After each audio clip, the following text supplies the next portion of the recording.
আজকে রাত আমার যাওয়া হবে না। দুবাই যাচ্ছি আজকে রাত আমার একটা ফ্লাইট। এখন আমি আসছি, আসার পরে তারা বলতেছে নাকি আমার দুবাই যে ফ্লাইটটা ওইটা নাকি বন্ধ। বলতেছে কালকে সকাল 8টা বা কি 9টা বাজে ওপেন হবে। এখন বর্তমানে এখন টোটালি বন্ধ, এই টাইমটা সারাত বন্ধ।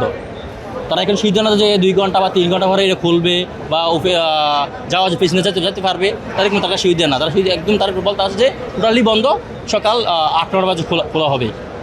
এক্সট্রিম মশার কয়েল প্ল্যান্ট ফাইবার দিয়ে তৈরি, তাই সহজে ভাঙে না, সুগন্ধিযুক্ত ও নিরবিচ্ছিন্নভাবে জ্বলে। ডেঙ্গু, চিকুনগুনিয়া বাহি সহ যে কোনো মশার বিরুদ্ধে দেয় এক্সট্রিম সুরক্ষা। এমনকি তারা আমার একটা রিসিপ্ট দিছে, বলতেছে এই রিসিপ্টের মধ্যে 2টা নাম্বার আছে, হোয়াটসঅ্যাপ নাম্বার।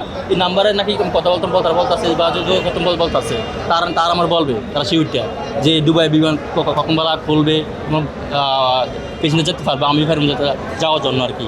সেটা ভাবতেছি না বোঝার জন্য। এখন এই বলতে আছে এখন আজকে আর আমার যাওয়া হবে না। আমার যেটা টিকিট ছিল, আমার যে টাইমটা ছিল একটা টাইম, ওই টাইমটা আমার ক্যান্সেল হয়ে গেছে। এখানে বলতে আছে আমি বাসায় যখন চলে যাওয়ার জন্য বলতে আছে আর কি। এখন আমি যেতেছি, আমি তারা কাছে বলতে আছে তারা আমাদের হেল্প করার জন্য বলতে আছি। তারা যখন হেল্প করে তখন আমি পারবেন যাওয়ার জন্য।